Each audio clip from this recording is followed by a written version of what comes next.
Messieurs, il y a 3 éléments que les femmes recherchent dans une relation sentimentale, dans un couple. Et si vous n'y répondez pas, vous allez au-delà de grandes désillusions, une rupture, un divorce. Et malheureusement, ce sont des éléments qu'on n'a jamais appris. Même moi, en tant que love coach, quand je suis tombé sur cette étude et sur ce sondage, je me suis dit, waouh, j'aurais aimé qu'on me transmette ça à l'école. J'aurais aimé qu'on puisse me parler des besoins d'une femme, non pas pour que je m'oublie, non pas pour que je la mette sur un piédestal, non pas pour que je me dise que justement je suis rien sans elle, mais plutôt pour bien comprendre qu'est-ce qui fait qu'une femme se sent en sécurité. Qu'est-ce qui fait qu'une femme se sent dans le désir, dans l'envie, pas que de l'intimité, dans l'envie de partager des choses, dans l'envie de se sentir femme et dans l'envie de s'intégrer et de s'impliquer dans la relation.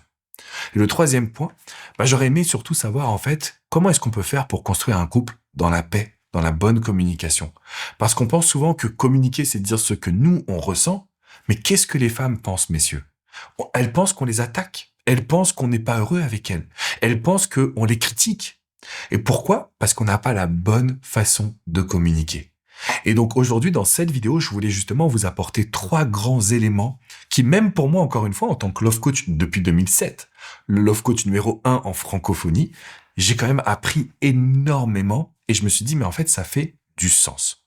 Donc le premier point que je voulais vous partager, c'est que les résultats, ils sont édifiants parce qu'on ne reçoit pas d'éducation en amour. Le deuxième point, c'est que pour moi, personnellement, j'avais toujours entendu que l'homme, il y avait une vraie notion de sécurité par le matériel.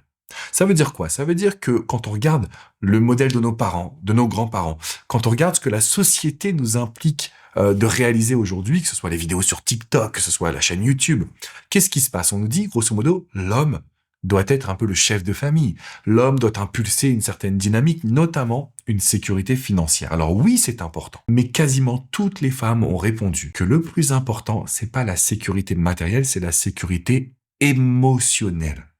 Notamment au travers d'un livre qui est sorti aux États-Unis, qui a fait un carton et qui s'appelle I Hear You.